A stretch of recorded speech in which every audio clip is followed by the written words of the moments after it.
party, the national pledge, is because you're patriotic. The order of the meeting of the day is quite simple. We will have our meeting in the yard if so be. Under section 67, and I always quote the law, it says it's an extraordinary 52 says an extraordinary meeting to be held, and 16. Or a council shall cause to give records of any proceedings of any meeting. Today is a proceeding of a meeting that we will have, and we'll have these records. And they can be taken in a court of law when signed by you.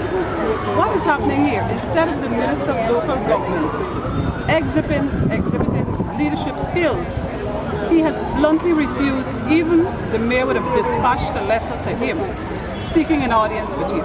He has refused to do that. But he writes to the mayor that says that he, in his opinion, and he's advising that this meeting should not be kept. The minister is not supposed to be keeping day-to-day tabs on the council. That's out of the minister's jurisdiction. We were duly elected. And that is not democracy that they brought back in 1992. This is so undemocratic of this minister. But he continues to put at his whims and fancy when the council must meet, because all they wanted is rule Georgetown. It will not happen. Our meetings will be kept if we have to keep it in the yard. We will continue to keep our meetings. The minister is talking about disruption and core services given to the citizens. He is preventing the core services because he is not allowing us to do what we were duly elected to do. He is ensuring that the town clerk does not call the meetings when the law says she was calling. We had one statutory meeting. We normally keep 2 statutory meetings. Committee meetings are not being kept on schedule. She only keeps committee meetings that suits her. Where the 2 persons who supports her the most, which is the chairman of the finance committee and the chairman of the city works committee. Those are the meetings that she keeps constantly. All the other meetings are null and void as far as she is concerned. So it's undemocratic. There was no democracy brought back here in 1992. As you would see, they brought in the national police. For what? For what? We are a duly elected, constituted body. We don't need the national police to intervene in our business. What are they doing here? You understand? There's no need for them. They will not intimidate us. We will not be intimidated by the minister. As you see, the councillors here who are duly elected are out here to serve the people, and we will serve the people. Position taken by purported acting sober. The last statutory meeting was not duly constituted. That statement, that position, could only be taken by someone who's either deranged, lacking comprehension, or is part of a diabolical plan or plot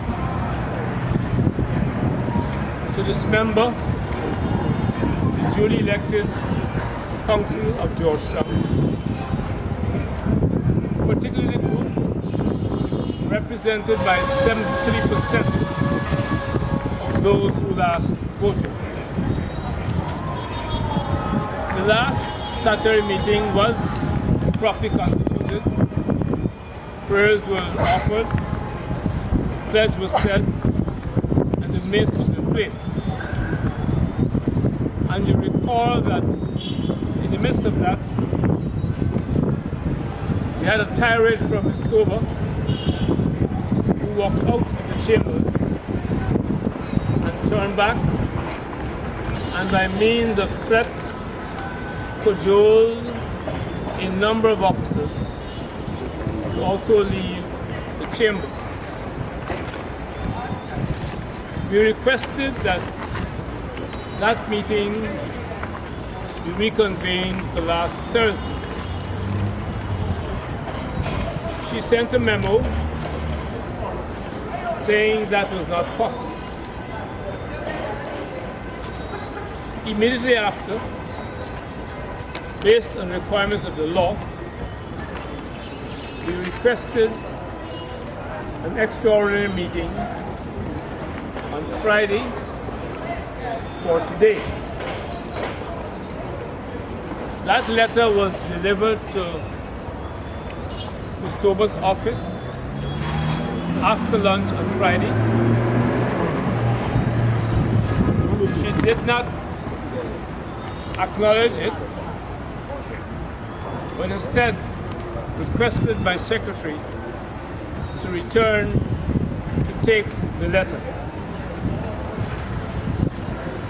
You'll gather by now we're dealing with a situation which is not only unusual, but akin to insanity and a total absurdity. When the meeting was broken up by Ms. Sober, she followed up by another bit of unusual correspondence. And I use the word unusual because I'm trying to be polite and not describe the lady's behavior in good colonial language. She sent a letter to the mayor saying that I must return the mayor to her office. Her letter, of course, demonstrated two things. One, her lack of understanding of the significance of the mace. And two, after 7 years at the university, in the same way she sent a badly, grammatically flawed letter to the bank, she described the mace as M-A-S-E, an unknown English word. But nevertheless, she asked that the mace be returned to her office. Now, I hope the media can begin to interpret the lady's mental condition. That's all. That the mace in every culture, in every municipality, is a symbol of authority of the mayor and no one else. But Ms. Sober requested by letter that the mace be returned to her office. So we're dealing with a strange being and a matter which has already been drawn to the attention of the minister. One can only assume that the minister may very well be in consort with this lunacy which is taking place at City Hall.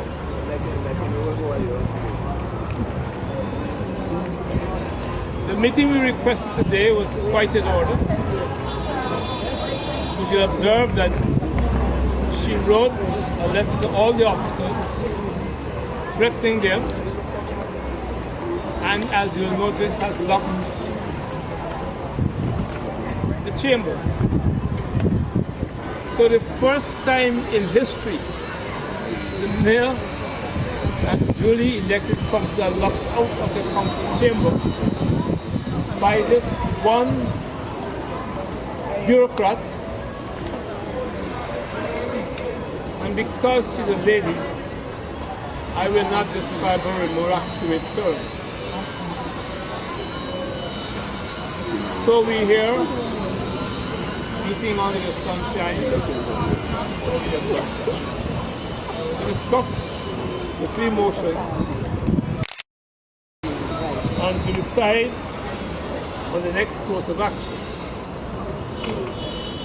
My councillors have already suggested that we now need to involve the political parties and citizens as a whole, because it is clear from this act of hostility and aggression which we witnessed this afternoon of locking the chambers out. And based on the advice of many of my colleagues, we have avoided the temptation of breaking the lock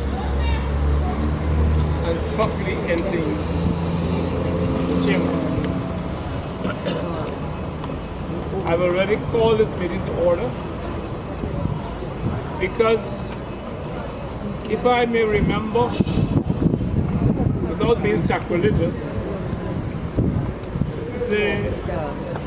our Lord and Master in the first of the Gospel said that wherever two and three are gathered, there shall I be. I'm not being sacrilegious. Wherever two and three of my council are gathered, and we represent the majority here, so will the mayor be, and we will conduct our business in spite of the strange happening that is evident. Thank you very much. Unless you want to ask questions, we now proceed with our meeting. As an elected councillor, and given the duties, and also my opinion, to read what the motion says. It says, please be advised that acting under the powers vested in me in section 52(1) of the Municipal and District Act, chapter 2801, I hereby summon an extraordinary meeting of the council for Tuesday, May 6, 2014 at 2 p.m. in the council chamber. The motion. The agenda items include 3 motions submitted for as follows. 1. The result clause referred to a decision of council of March 2014 to put a qualified officer to perform the duties of town clerk.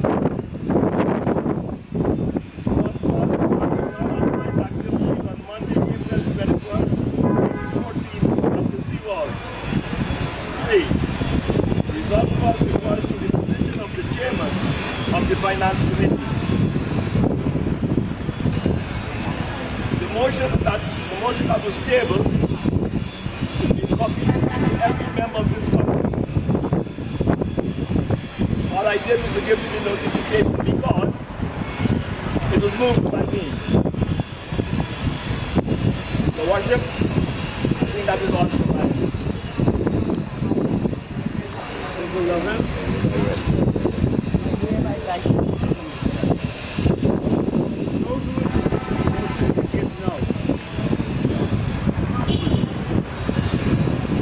who else?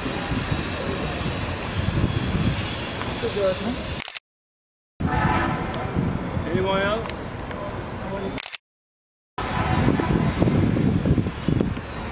Sure. Andrew?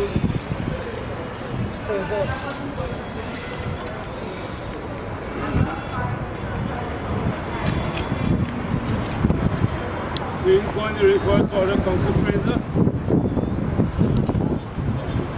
Dr. Flo.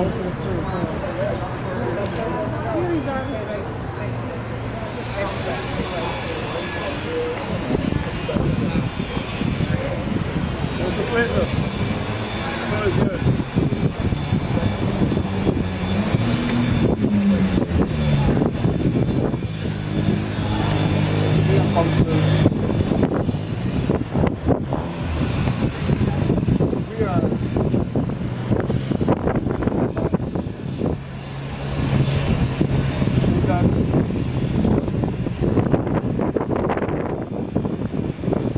Majority of councillors in the city of Georgetown are not allowed to manage the affairs of the city. Ever so often when we make decisions and ask the town clerk to carry out those decisions, we are either told that they are all either ultra-violent or not implementable. This is not started yesterday. We have had more than close to 2 years of this situation. We have invited the Minister of Local Government, both Ganga Prasad while he was Minister and Norma Whitaker, First Minister, to come in the chambers and sit and talk with us. Neither of them find it necessary to sit with the council immediately to discuss the city's matter, the plight of the city. Ever so often we're told that the councillors don't have the right to make decisions, that we can't do this and we can't do that. And our officers are called by the minister, given directives, and everything that is given to them based on instructions from the ministry is contrary to what we would have proposed and see as best for the city. We did not just arrive here suddenly. As you know that we have asked for 2 meetings, the continuation of a meeting because the clerk walked out of a meeting and took the officers with her, and I don't believe all of them know their rights and responsibilities to this council and to the councillors of the city. But they also went with her. That meeting was aborted. We asked that another meeting be summoned, and we give notice on the spot that meeting was supposed to be on Friday last. On the very Friday, we were advised through some email or letter by the town clerk that the town clerk was confused, and so she could not advise the officers and could not allow the meeting. Now the town clerk is saying to the mayor and councillor that she cannot allow a meeting. Immediately, we contemplated and decided, well, look, we will have to have an extraordinary meeting called for today. That notice was given in due time. The very Friday afternoon, that notice was sent off to the minister, to the town clerk. I was still in the mayor's chambers when I was told that the town clerk, having seen the letter for the notice, asked that the officer be sent and collect the letter because she will not be complying with the council's decision. That was not done. We proceeded and we planned to have our meeting today. We were told just about over an hour ago that all the officers receive a correspondence from the town clerk that she did not instruct them to attend the meeting, and so they must not attend any meeting. They are not authorized to attend any meeting. Well, you see, I am not certain if all of the officers would have been in receipt of a copy of the notice the mayor sent out last Friday. And if they were in receipt of a copy of those notices, then I'd be happy to know, because at some point in time, the councillors who were elected by the people of Georgetown will have to decide what they do with these officers that are here. With these officers that do not know 2801. We're going to have to decide what to do. But at this stage, we recall that sometime last year, this council elected by majority, and it came through the finance, the personnel and training committee, a recommendation for one Mr. Royston Clark, who is the PRO, Royston King, Royston King, who is the PRO, to perform the duties of town clerk until the local government commission is in place. Just over a week after he began to function, the minister imposed Ms. Carol Sob on us. But as I can recall, the decision of the council was not withdrawn. And since it was not withdrawn, it means that it stays. Because more recently we learned, through no other than the Honorable Chief Justice, Ian Chan, that the minister, the acting Chief Justice Ian Chan, that the minister had no authority and has no jurisdiction, has no power over this council, and cannot make decisions for this council, but that the council make decisions and probably recommend to him in the absence of the commission. And since we were told now that this is the state that we're at, we have decided, since we are getting no cooperation from the acting town clerk, that we are going to have a meeting and have Mr. Royston King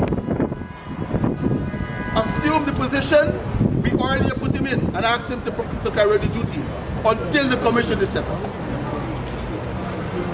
And so we are here among all the motions, around all the motions.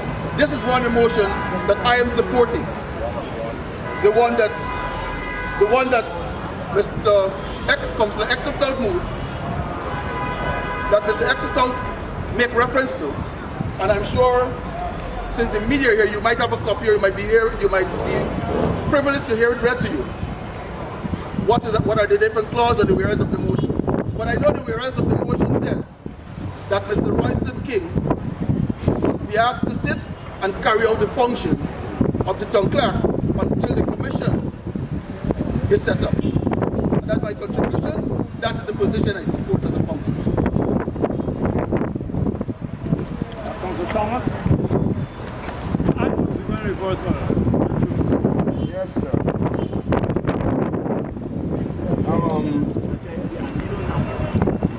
I support this motion because history would have taught us that this administration has a tendency to appoint persons, way above their potential. It is something that we've experienced. Some of us may know about that, where you had Barney Smaller, they had mastered Mountain. Then again, of the Teddy Dutton had appointed a fellow named Yasina Taylor. Fine gentleman, the chairman of the Electricity Corporation. What Gordon was trying to highlight at that time is that appointment, he's never seen such a parallel since that Roman Emperor Caligula had appointed his horse, Council of Rome. What we're seeing here is that I don't think that the administration has any desire for good relationship, for good management. They give me the impression that they want to destroy before they can rebuild. But even if they're to destroy, they will never have Georgetown to rebuild. So I think it's an act in futility. What we have there is not somebody, that is my opinion, who is not really politically inclined, She's just a deranged kind of person who operates in a way that suits the purpose of this administration. So they have nothing to lose, because I obviously feel that if they think they would have achieved what they attempt to achieve, she will leave the next day. But in the interim, we are letting them know that this person has to move, she will move, and this Georgetown will be in the hands of the elected person. The 73% of this Georgetown population that elected the councillors to serve here. We're here, and regardless of what is stake. And I agree with my fellow councillor just now. I mean, there's some times when you have parallel officers, and it is sad that they may not be reading that 28. They don't even know how important their positions are. It is strange when you could have a follower leading you, the tail wagging the dog, and I agree with him that they're spineless. I don't want to hear anything but they're afraid that they may be knocked off or they may be dismissed. As long as there's unity, you will have strength. And if there's any of those out who are strong enough to stand up for what is right, we will be with them and nobody will touch them. I hope they're hearing me. But this woman has to move. What is happening here? The capital city, you're destroying the most important fabric of the management of this country. And then again, I guess she likes to be in the press, even if it's bad press. Because this suits her. Tomorrow she may have something in the press, but we can sit and the powers that be can sit back and feel that they're having fun. But is this in the interest of the people of this city? I think not. Thank you. Mr. Thomas?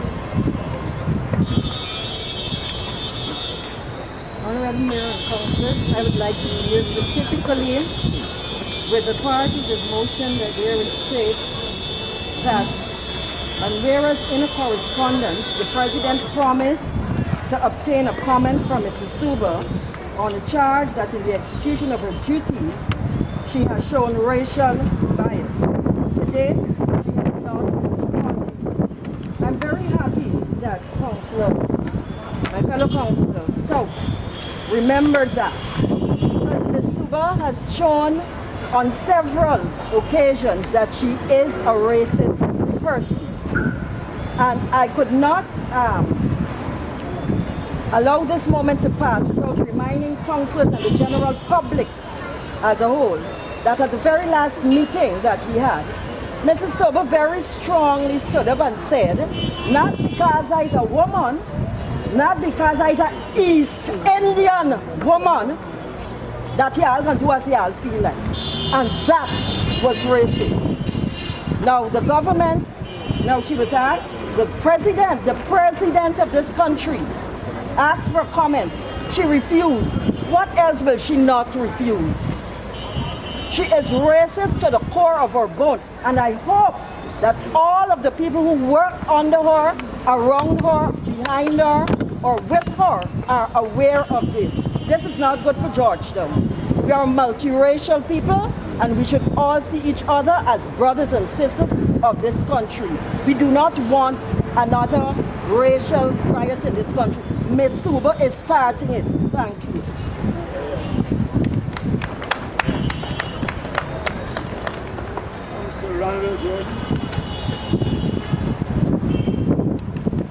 There was councillors of the city of Georgetown, the media present, members of the public assembled in this open air. An open air created by the tongue clap. And over the years I have been a member of this duly elected council. And I'm talking from 1984. We have never had a tongue clap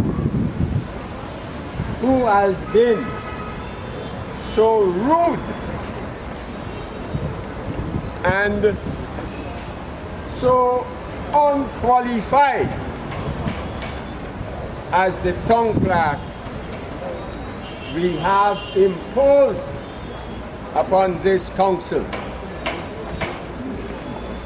I'm happy that the speaker before me referred to the 6th whereas clause in this motion, where the president of this country asked Ms. Soba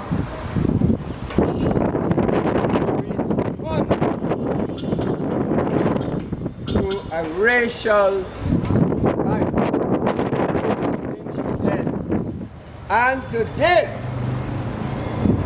that tongue clap, which was imposed by the government, has not responded to the president of this country. And they still have her in place. We are aware that the PPP party supports Riot Soba because the female arm came out in strong support of her when we had a demonstration in this compound. We are meeting in this compound, and one of the motions we as a council will, I'm sure, be passing this afternoon will be finally to remove